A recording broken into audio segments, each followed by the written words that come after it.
Ako si Margie, tawagin niyo akong Marge. Sa oras nga niyan guys, nag-iisip ako anong gagawin ko. At naisip ko nga, maglinis na lang muna ako para may magawa ako.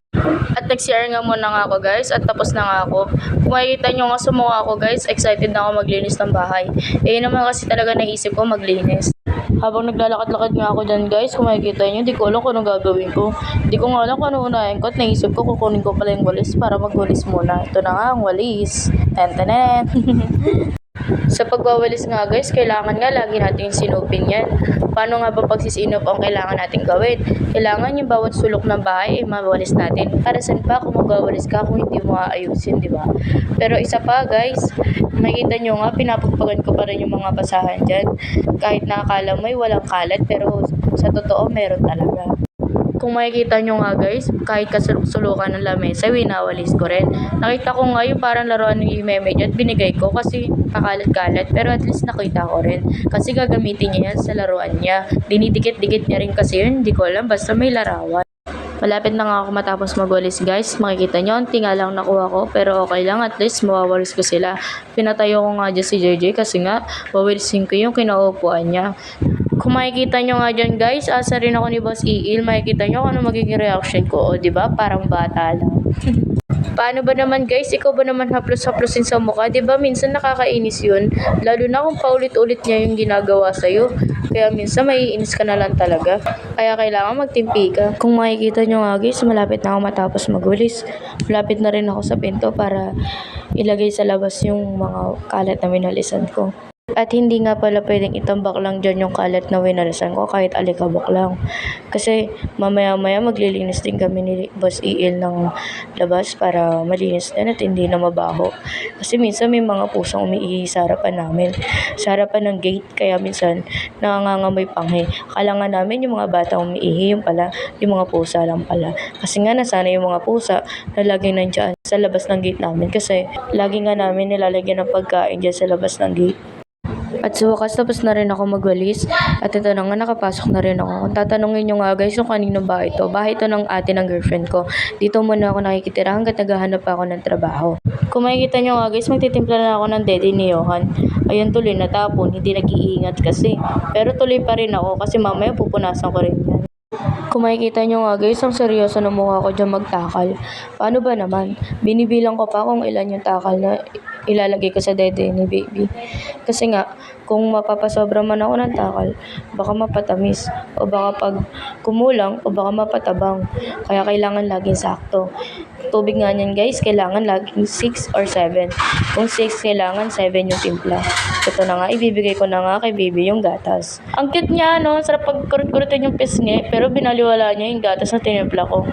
At dali-dali na nga ako pumunta sa kusina para kumuha ng towel at punasan yung natapon ko kanina. At dali-dali na nga akong pinunasan to kasi nga ito yung natapon ko kanina habang titimplaan ko ng dede si Johan. Pero okay lang, at least nalinisan ko rin yung pinaglapagan nito kasi kanina maalikabok din to eh. Makikita niyo, seryoso ng mukha ko dyan oh. Akala mo talaga oh. Pero mamaya-maya madudumihan ulit yan. At ito na nga guys, tapos na nga ako. At pinalitan ko yung nakasinding ilaw. Hindi ko ba alam kung bakit ko pinalitan. Akala ko kasi mas magandang ilaw yan. Yung pala hindi. Mas madilim pa pala to. Napagdesisyonan ko nga linisan yung lamesa. Kung makikita nyo nga ang kalat. Kasi si Meme nandiyan eh. Joke lang. Pero ewan ko kung anong ginagawa niya. Basta ang dinidikit niya dyan yung diamond painting na tinatawag. May isang picture or isang anime or baka cartoons na nakalagay dyan pero may ididikit ka pa dyan para makulay siya. At ito na nga, tinulungan ko na nga si Meme magligpit ng diamond painting niya. Kasi hindi niya daw kayang ligpitin ng mag-isa. Ewan ko dyan sa babaeng yan. Naglalaro-laro, nagdidikit-dikit, hindi naman pala niya kayang ligpitin ng mag-isa. Pero okay lang, at least mabilis din yung pagproseso ng paglilinis. At tinanggal ko na nga isa-isa lahat ng mga nakalagay sa lamesa. At ayan na nga, pinapakita na nga ni Meme yung ginagawa niya kanina, yung diamond painting. Ang tawag nga dyan yung melody. Ang cute no? Sarap kurutin ni Meme sa pisngi. Joke lang. At ito na nga guys, isa-isa ko na nga talaga silang tinanggal ng tuluyan.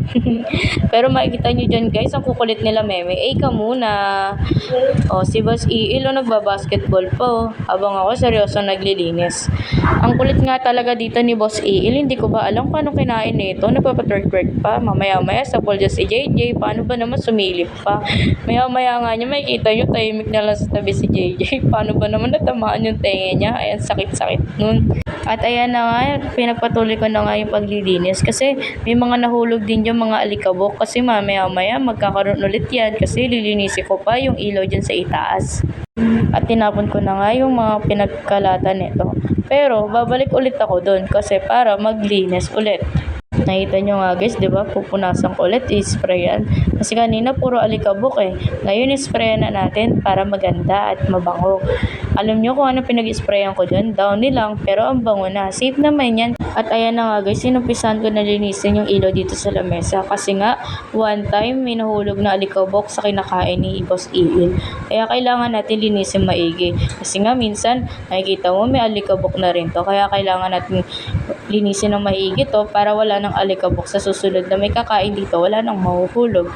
Para wala na rin din mahuhulog ng tae ng daga or apis ata. At yun na nga guys, malapit na nga ako matapos dito. Tinugasan ko na nga rin yung bimpo na pinanggamitan ko doon. At maya nga yan guys, pupunasan ko na ulit yung lamesa kasi nga nahulugan siya ng alikabok. Kasi nga, nagpunas nga ako, diba? At maya nga, nagpatulong nga ako kay Boss Iil kasi nga hindi ko maayos yung cover ng lamesa. Ito na nga, naayos na nga namin. Kasi hindi ko maayos talaga na mag-isa to, lalo na may nabuhat ako kanina, kaya nagpatulong na lang ako. At binalik ko na nga isa-isa yung mga nakalagay dito. Malapit na nga ako matapos mag-ayos nito guys. At ito na nga guys, binalik ko na yung mga upuan.